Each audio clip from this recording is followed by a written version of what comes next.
This meeting is being recorded.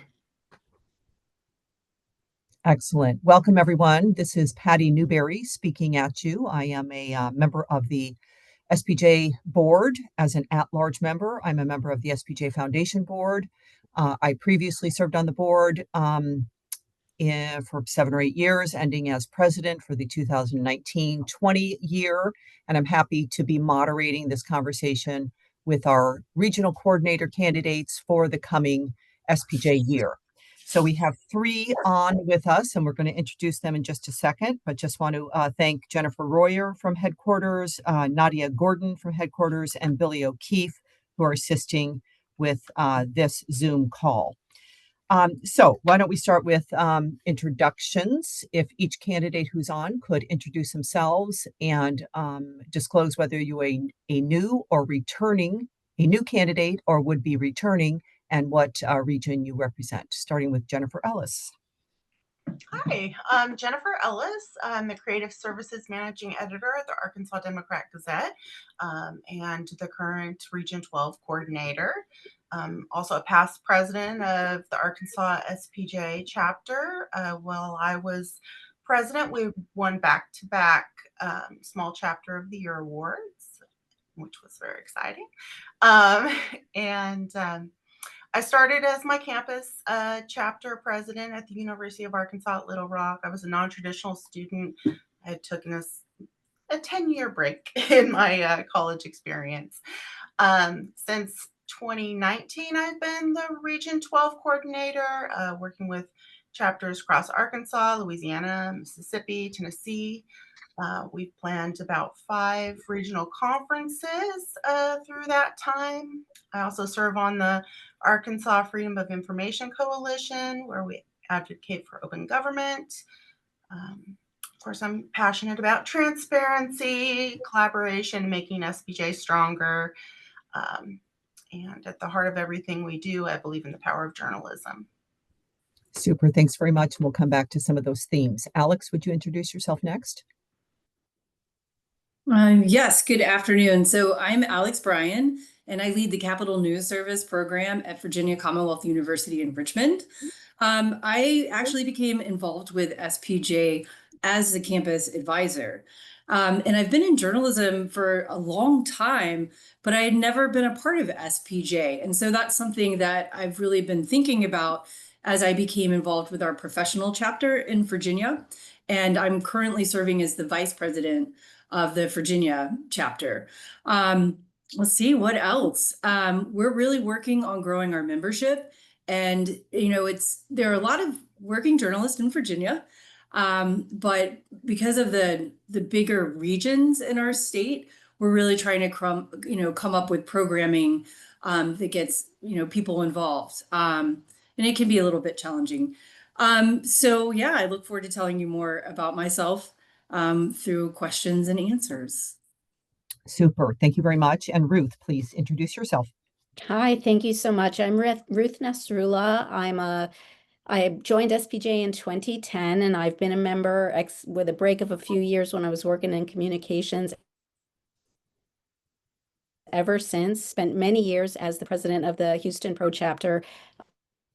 Last year and this year, I'm serving as treasurer. I was also vice president. And this would be my first time serving as a regional coordinator. I'm really looking forward to the opportunity because I know that I really relied a great deal on my regional coordinators, especially when Houston we hosted the regional conference in 2014. And that was quite an accomplishment, but yeah, we got a lot of help from the regional coordinator, and I'm looking forward to being able to give the same kind of support to the chapters in Region 8.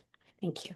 Very, very good. Why don't we start with a broad question, and that is, if elected or re-elected as the regional coordinator for your region, what would be your priorities? Maybe pick 3 tasks that you see as important for a regional coordinator. And we'll go in the same order again, starting with Jennifer.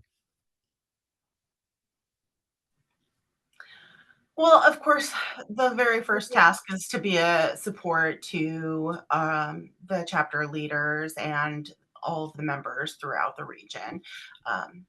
Everyone on every email that I send has my cell phone number so they can reach me anytime. And I would love to help.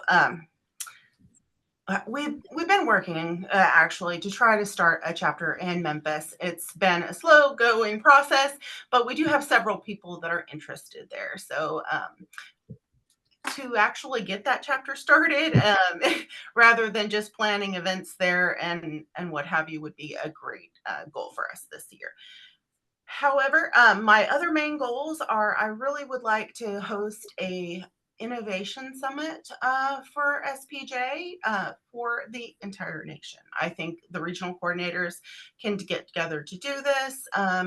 We would, of course, with the support of the board and headquarters, would certainly make it a much more expansive and worthy cause.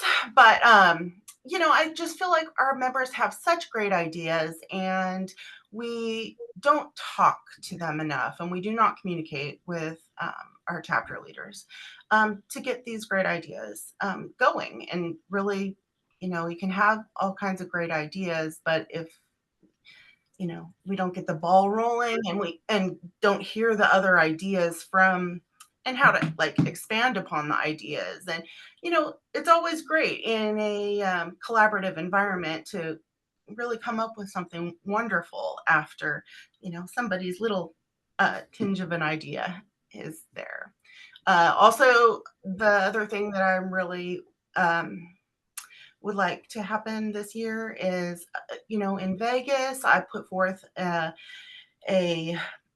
resolution for a communication platform for all of our members across the country, so chapter leaders can talk with each other easily, members can talk with each other, we can solve problems, and I think that that's just something that's long been should have happened.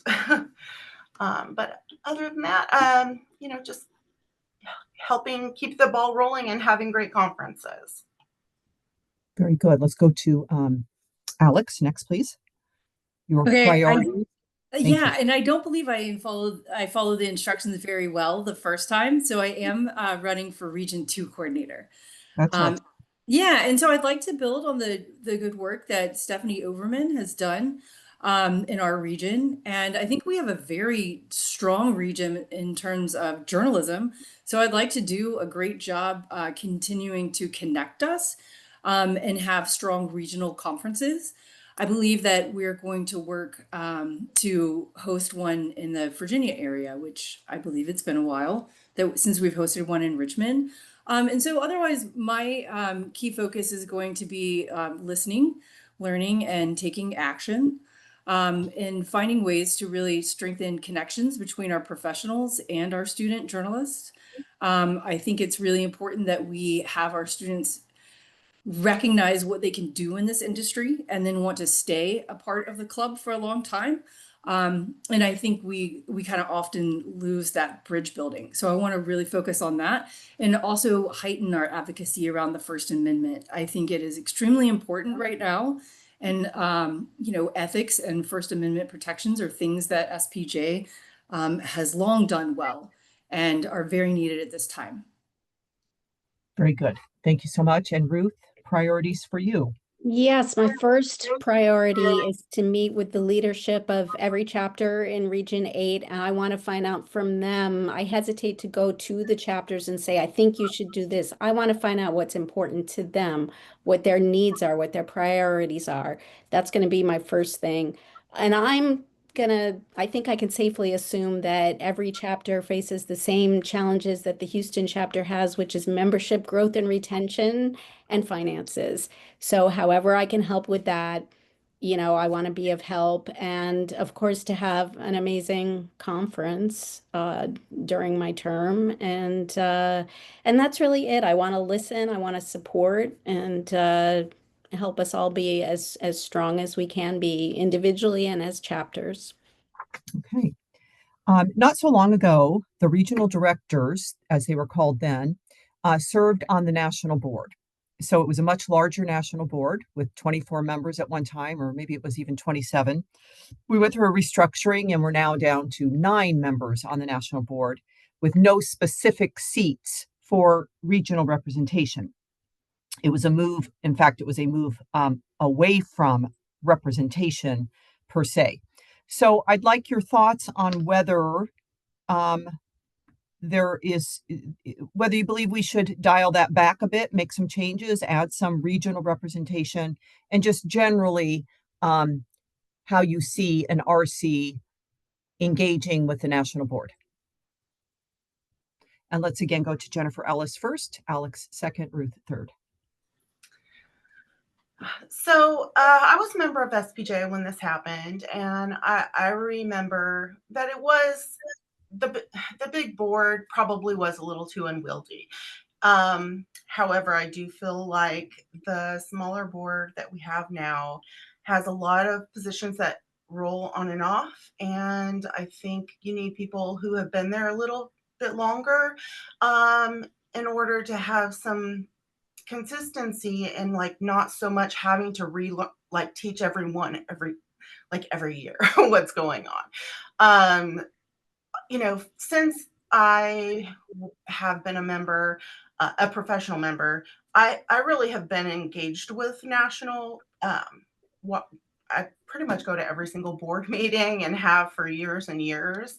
I've maybe missed like 3 in the last 8 years. So I feel like if you have people on the board who know what has happened in the past, that really can inform what you're doing in the future. Not that I think fresh ideas and all of that is really important too. But we right now have 2 seats that are determined by the board. And so,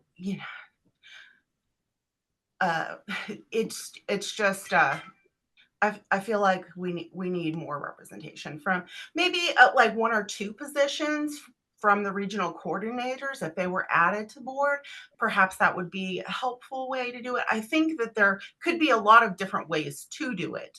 I think at one point there was a little task force that was supposed to be looking into this, and really don't know that much happened out of that. So I think it's one of those times that we do need to go back and look. We've spent quite a bit of time now with a smaller board. Let's, have a task force that goes back and make some advise the board on how we should go about changing that. And that requires bylaws changes, which everyone seems to hate to look at. But, the bylaws are how we run the society. So those are things that I do think we need an active committee that is constantly looking at them every year to see what we can do better. There are lots of members of SPJ, and we can have people that are focused on that. We can have people that are focused on advocacy. We need to be walking and chewing gum at the same time. But in general, you like the idea of examining whether we could replace the 2 appointed positions with 2 RCs. I don't want to put words in your mouth, but I think that's what I just heard. So either that or keep the 2 appointed and add 2 RCs. I think there are lots of different ways to do it. Okay, very good. Alex, what do you think on this topic? Yeah, a lot of what Jennifer said really resonated with me, actually. And specifically, there are a lot of ways to do this. And I like the idea even of 4 regional coordinators in the true sense of regions, right? And maybe, that's like a Mid-Atlantic, a Western regional, leadership. And can you actually, and I apologize for my ignorance here, tell me who on the national board represents student interest? No one in particular, right? Again, we used to have a position that was the campus liaison. Mm-hmm. I think we called it vice president for campus affairs, and that also went away when we restructured. Mm-hmm. So essentially, every position represents everyone Mhm. but no, I- no particular population. Am I You getting that right, Jennifer Ellis? Do you mind if I butt in? Because actually, in our bylaws, it does say that if no student or no faculty advisor is currently on the board, that the board should appoint someone to that position. Okay. As an, I can't remember if it's an extra person or that should be one of the appointed people from the board. Right. I do know that some of the current board members do teach at universities. So there is that voice and there is that interest in students. I myself Right. served as a professor for 25 years. I don't Mhm. anymore, but Right. there's not a seat or a position designated as the voice of students. Right. Even better, have it be a student voice. Is really what I would push for. I think that's how you get true long-term buy-in, is that you allow people to see, how things are done at this national level and to participate and learn. I think that type of mentorship is great for leaders and for students. And I do also support the idea, as Jennifer mentioned, of keeping the two appointees, and not adding so many more regional coordinators, but that could be an election in and of itself. That who wants to represent the Mid-Atlantic, right? I think you could easily look at those regions, and divvy them up by representation, and it would just allow that person to be the voice on that board. So those are my thoughts. Thank you. Okay, that's all right. Ruth, what do you think? Thanks. That's a really interesting conversation. And not having served in the RC position before, it's, I can't speak to how it might function, also having not served on the national board. I think, though, the idea of sort of larger regional reps, like Alex talked about, is maybe a really good idea. And of course, having as much campus representation, as is feasible. But I mean, I think the first thing that occurs to me in thinking about being a regional coordinator and serving on the national board is sort of like, well, with the privilege comes the responsibility. So would there come a time where, I might vote one way on a national issue that would negatively or positively impact my region? So I think about things like that, but again, I haven't served in the position, so I can't say for sure how something like that would happen. But I do like the idea of the big region representation. Well, I'd encourage all three of you to continue this conversation. Given that you are the only candidate for your respective jobs, you will be the new RCs. And this is a conversation that we really do need to have.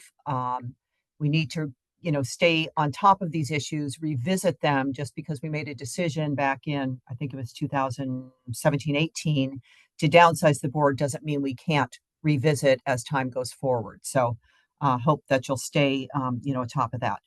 So membership, next question. Membership has, of course, slid significantly over the years. When I was a younger member, we always used to say we were 10,000 strong, and now we're like 3,000-ish, right? So we are a much smaller organization for a bunch of reasons. But we generally wring our hands about that and wish for more members. So I'd like your thoughts on membership. Whether you do believe we need more members, and if so, what you could do in your region to make that happen. Back to Jennifer. This has been a tough one. I am really excited that we have a new database. To be honest, I have washed my hands of the database for the last several years. In my home chapter, Arkansas Pro, we haven't charged dues for probably 10 years now. And so really how many members we had didn't really matter to us. We were really concentrating on programming that was available to all of the journalists in our area, and also our Diamond Journalism Awards, which is our major fundraiser. That is actually a regional contest. So yeah, we do.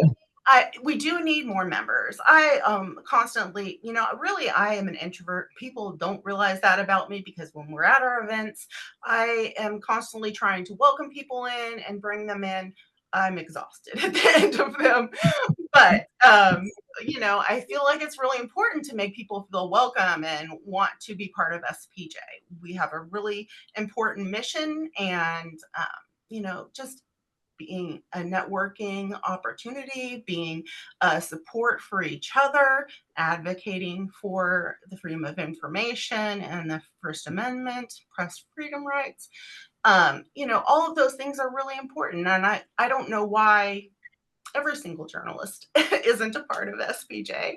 I would like them to be. However, I don't necessarily think we need every single journalist to be a part to be effective. And I think that there are a lot of ways we could make SPJ stronger financially that don't require dues. This is a very controversial topic, but I have brought this up to Caroline Hendry. I know that SPJ, we don't want to define what a journalist is. We want everyone to be able to define that for themselves. But there are licensing programs like, for example, PRSA has this like initials that you can get behind your name. And that doesn't mean you can't do public relations. And if you don't have that. And so one way we could potentially make a lot of money because those programs are expensive is to have some program like that lets people get a few initials behind their name that says that they are ongoing professional development and that they have this work towards ethics that we hold so dear. I think that's a way that we could make a lot of money and also not necessarily have to charge a lot of dues, because then some people would want to do that and others wouldn't care about it whatsoever. So there are things to do. There's ways to change how we are as a society. But again, I feel like that's part of the innovation summit I want to have. Like, I want everyone to be able to talk about these things, and so we can come up with really good ideas. Okay. Moving to to Alex on the question of membership and how and whether to grow it. Oh, I mean, unequivocally, yes, grow it. And I liked a stat that popped up in the chat. Membership's up 17.5% with the new database, and that's fantastic. I've been the club advisor at VCU since 2019, and we began working closely with NABJ, and we just host a lot of events together because membership's kind of smaller in both clubs, and we pull our money together. And so it's been very successful. But when we do interest meetings and kind of, students split off, and it was always easy for NABJ students to get registered like that. Like they were done. And I'm like, hold on, wait a second. Let me explain this and that. And we would lose people in that process in terms of like paying dues. And so I think other ideas are really to recognize the strength that our regional chapters have to boost national membership. Like, for example, I know the PRSA in our area is monthly luncheon all the time. Special guest speakers, a few students are invited to come. They don't pay for the luncheon. They get to network. Right. So, that's something that we're trying to focus on in our region truly is like, let's get people back out and at these events. I also think in addition, I really like Jennifer's idea about training. I think that's significant in a way to bring in revenue. Also, I think visibility, right? Like I'd love to see people on the national board who are, talking to the press, like in the sense of issuing statements on the ideal of press and press freedoms and like going to them in the sense for comments. I like the idea of having some type of calendar, like a calendar where I could see what are people doing nationally, what are people doing regionally, what are people doing in the student chapters. And I think that, just seeing those opportunities make SPJ less mysterious. And people can kind of come in and go, oh, here's a thing. Sometimes it's just very quiet as an organization. And it can be hard, I think, with some larger, or just large journalism organizations who are doing a specific thing around a specific topic, right? And I think that would be really strong for us to do something like a training, as Jennifer had mentioned, something like, that's specifically what we're doing. Otherwise, it can be kind of hard, I think, and we try to please a lot of different people. I also think recognizing as things shift in our industry, being a little quicker to pivot and respond to some of those things. For example, in Region 2, and SPJ does a very good job, I believe, with freelancers. And I know in Region 2, Stephanie, as a freelancer, has always had a strong voice. But in our Virginia Pro chapter, what are we really doing to, center that and say, okay, there are a lot of different journalists and there's photojournalists also. We don't need everybody to go over to NPPA or to, broadcasters. Like, we're all still journalists. So recognizing how to have different types of events and outreach and resources for people. So yeah, it's kind of long-winded, but I mean, it's clearly needs to happen. So I think the last thing I would say also is, in terms of feeling like national is very quiet, you know, we had some swag at one of our events for an award ceremony. And we had the student club come and help out, and then the swag was like, given to the student club to, for their meetings, and they were just overjoyed. It was the tiniest thing, just having some swag. And I think, students love that, but it's not always clear how they can get that.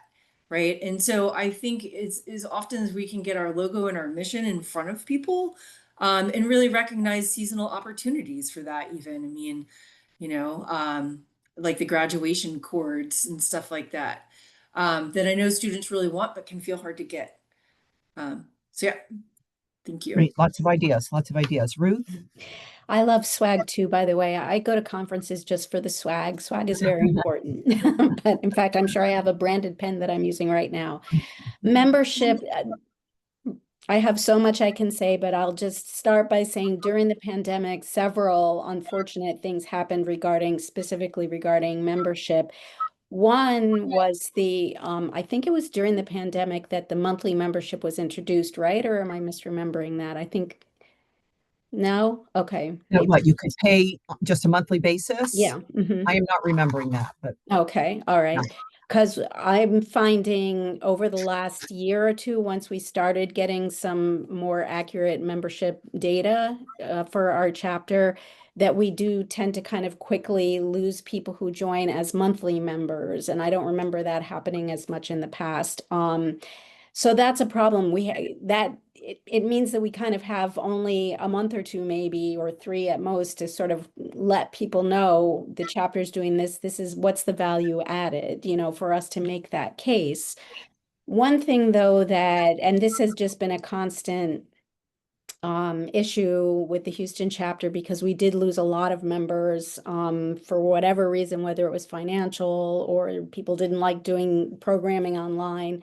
We did lose a lot of members during the pandemic years, and we're really struggling to get those members back and to attract new people.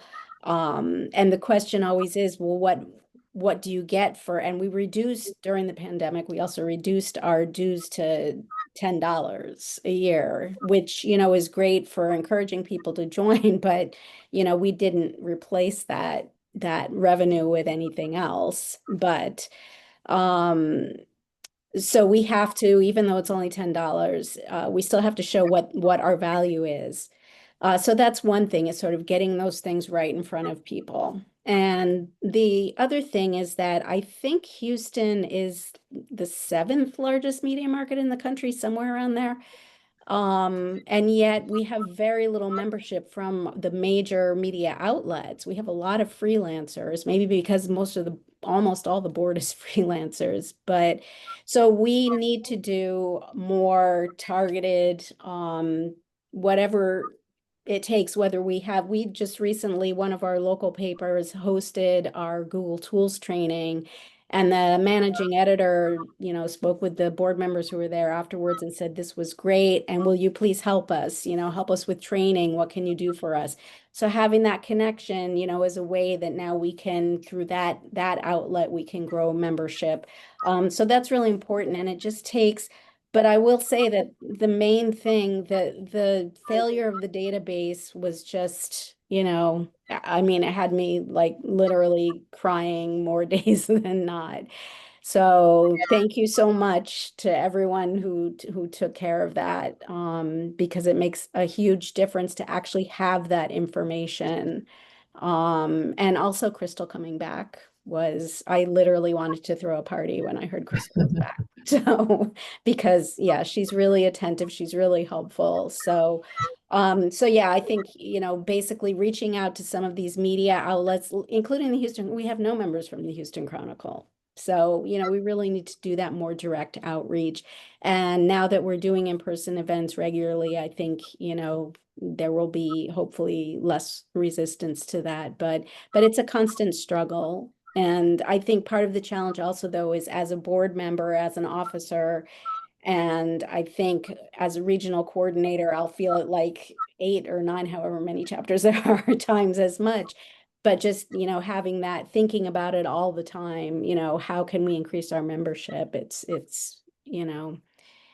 important for a lot of reasons. But yeah, outreach, outreach, outreach. And I agree with something branded too. When we have our holiday party, which we do with the local affinity groups, we always have SPJ swag, so that one of us just buys, but then, so people are going away with something that says SPJ on it, and that stuff works, I know. So Great, thank you very much. And I do want to acknowledge that Billy Keefe was the architect of our new system. He's online. So take a bow, take a digital bow, Billy, and thank you for your long-standing efforts on so many fronts, but immediately on this one. I want to ask each of you about the national conference. So you know that our national conference is coming up beginning next week in Washington, D.C. Anybody listening to this who hasn't signed up, please come. Please participate and please support the national programming. Next year, we don't have a regional conference plan, a national conference planned. And that means we're going to take another pause as we did last calendar year. We did not have a national conference. We will not have one in 2026. So this is a topic that I'm sure the board for the coming year will take up. Do we still want national conferences? They are expensive. The transportation, the hotel contract, the catering, all the things that go into a national conference, quite pricey. So I'd like each of you to talk about whether SPJ needs to continue doing a national conference, yes or no, and why. And then if not, what could what could replace it as a way to celebrate the group as a whole? And we'll go back to the top of the order with Jennifer. Well, let me say one thing right off. I don't like pauses. Pauses, I feel like the only way we've really grown our chapter, Arkansas Pro, was that we consistently held meetings every month. You have to be in front of people's face in order to have that buy-in and have people really feel like they're a part of something. So the national conference, I think, is extremely important. However, I think we need to do it differently. I think these very expensive hotels are not, I just would never spend $300 on a hotel room every night. If I go to a hotel, it's like max maybe 170. So we really need to, I think, rein it in and bring it down to a price level that journalists can afford. And I'm not just a standard reporter; I'm like mid-management. So this I think we need to really do that. And the one way that I think it could happen is by making one of the regional conferences the national conference for the year. So, for example, the year after Vegas, Region 8 and I, Laura Garcia and I, teamed up to do a conference in New Orleans. Now, it was a mess, I tell you, because we actually had a hurricane the day before the conference started. But we were able to bring both regions together, and actually quite a few members of SPJ National came because there was no national conference that year. So, by doing something like that, we, and I'm just saying, I plan good conferences. Me and my host chapters do. I think the sessions that happen at our conference are just as good as the conferences are the sessions that happen at national conference. So, I think that there's ways to do it. Maybe we team up 2 or 3 of the regions to do the national conference for that year. Yes, it would bring in a couple extra 100 people, but that, we don't need a giant thing. We don't need it to happen at the Hyatt. Not that there's anything wrong for the Hyatt with people who can afford that, but I can't. So I know that there's many other journalists and especially students who cannot afford that. So we need to bring it back down to reality, and that would be my suggestion. And I feel like that can even happen next year. I don't think it's too late for something like that to happen. And I think actually Chris has mentioned something like this before too. Nicole and I had suggested this to National the year that we hosted in New Orleans, and the year that we canceled Indianapolis. Nicole was willing to have her regional conference be the national conference that year. So I think that there's ways to do it. Again, it's about getting together, talking, and coming up with a plan that will work for everybody. Alex, what do you think on the question of national conference? Well, I think it's nice to follow Jennifer because she says a lot of things that I agree with, and and details it really well.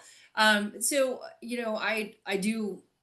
I'll start by saying everything she said apply to me as well. In addition, I would put it out there to try to broker relationships with other clubs. Why can't SPJ and ABJ work together? Why can't some year SPJ and IRE work together? Because I believe probably all journalism clubs are feeling somewhat of a hit to our profession, right? And the hits just keep coming. So I do think that is an idea. I would like to also see, I'm not sure how it is for other regions, but I really feel like our regional conference is it's like branded as a student event. I do like that. I believe it was Ohio and maybe Arkansas. They have a whole kind of event based on awards, and I think that would be great for us. But that's a regional thing. But in somewhat, I think it applies to a national conference also. Like, do people know what they're getting with that national conference? And I personally would not like to see it every other year. I would like to see it every year. And I would also like to see it, sure, be in my price range. I can't go this year. Like our school has ceased funding unless you're a speaker at an event, right? And so I think those are also obstacles to consider. And I think we could do more outreach to educators, because educators do want to go to these events, maybe host workshops. It feels kind of like a built-in type of resource network that you have. So I would encourage emphasis on that. But yeah, I've kind of long wondered, I really love going to conferences, and I think we need to show people that value. And I'm very, very enthusiastic also about the idea of rotating regional ones, that kind of sub. So. All right, very good. Ruth, what do you think about the national conference question? Yeah, thank you, Patty. And just to be sure, your question was two-part, right? Should we have a conference next year and should it be combined, or what do I think about the idea of combining it with a regional? Um, do you support the idea of having a national Yeah, conference every year? And, right. yes or no?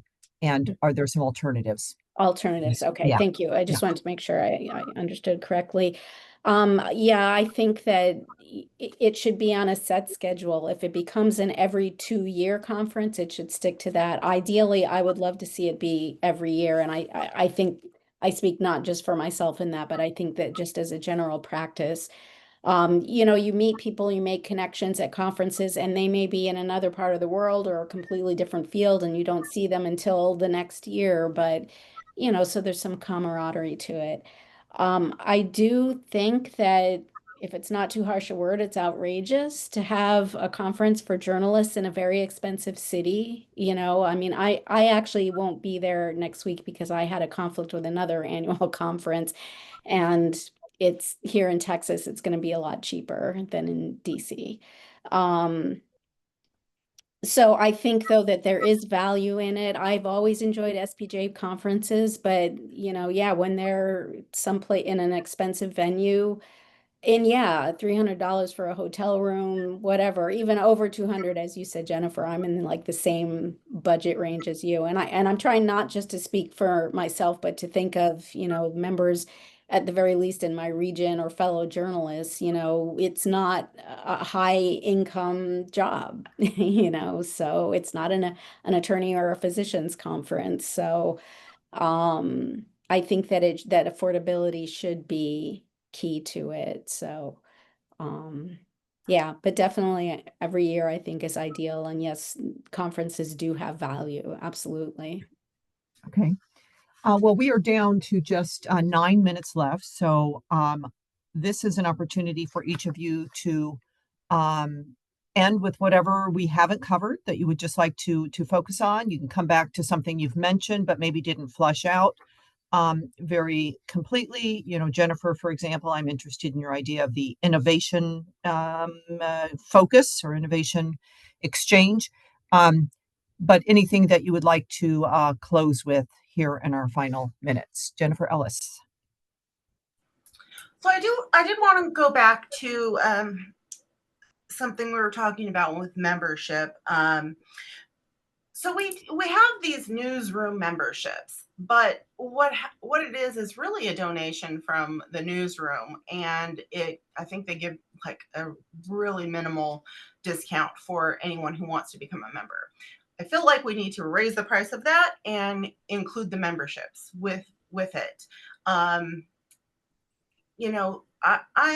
almost 100% positive I could get my news company to buy one of this, as if it covered memberships for the members of the newsroom.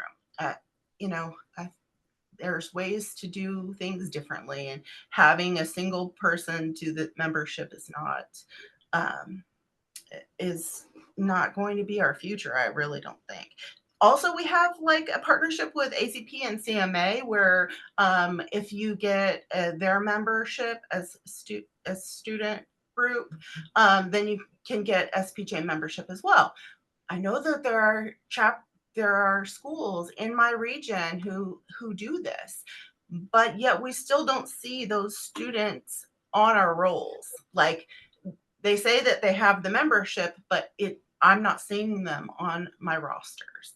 So we need to do a better job of following up with that and getting those people actually members, so that they're getting leads, and so that they're, reaching out and being able to contact them. I don't even know who they are at this point, although I know that there are several schools that have this. So anyway, those are a couple of things I just wanted to get back to. As far as the Innovation Summit, what I really had considered doing was getting, this would be by Zoom because of course we want the whole nation to, all of SPJ to participate. My thought is that we have several different sessions, something on fundraising, something on programming, something on awards, just all the different aspects of SPJ that we need to look at and get people's ideas from. Different sessions, invite all of SPJ to participate. They probably need to be a couple hours so everyone can get their ideas out there. And maybe we can do this either all in one day, or we could do it over a course of a couple weeks, on a weekend or something. It just feels like I have met so many SPJ members who have wonderful ideas, and there are so many creative ideas out there, and then other things that are also like really big productions that some of these chapters do. So we need to know, get them to share what is successful about them, what they have difficulties with. So if we are looking to try to replicate it somewhere else, we have a better connection to someone who has done it before and can give you good advice. All right, lots of great ideas. Alex. Yeah, I mean, I feel pretty good about like my answers, and I would just say that, I really find it important that in a changing media ecosystem, we ensure our role in a democratic society. And I am committed to participating in that, and giving my region everything that I can, as well as the national organization. I will say through SPJ, it was a great feeling to know outside of a newsroom that I was connected to people who care about our industry. And I really do want to keep that alive and thriving so that other people experience it. And then I would just say, does anyone have any questions for me? Because I feel like I've said a lot of what I really needed to say. Well, seeing that we don't have any members online with us, thank you for that invitation. And perhaps each of you could put into chat the best way to reach you, so that if a member in your region would like to reach out with ideas or questions or suggestions, there'd be an easy way to find you. Thank you very much. And then we'll move to Ruth for her final comments. Yes, thank you so much. I just wanted to reiterate what I said in the beginning, which is that I'm trying not to come to this with, a set sort of, concrete agenda item saying this is what's going to happen in Region 8. This is what I suggest we do. I want to go to the leadership. Having myself been, a chapter president, a chapter leader for many, many years, I know what I relied on region coordinator for. And so I want to hear, my first thing is I'm going to get out there and meet with all of the chapters, Region 8 leadership, and find out what it is that they need from me and let that be sort of the driver of my work. Membership, I know, is a huge thing. Like I said, members and money is what it's all about. I really want to have an amazing conference, in the next 2 years. So that's definitely something and I loved when Houston hosted in 2014. That was an incredible experience. I'm a conference geek, so for me to put together a conference, it was really, really wonderful. I will put my email address in the chat, and if anybody from my region or outside, has a question for me, please do feel free to send me an email. But all I can say is that I'm dedicated to the field of journalism. I'm dedicated to SPJ. I'm dedicated to my colleagues. I'm also dedicated to some very important ideas, some of which have been captured by national, in your priorities. Advocacy, we really need it. That's really important. And also outreach to the public. The Houston chapter is going to be starting this year with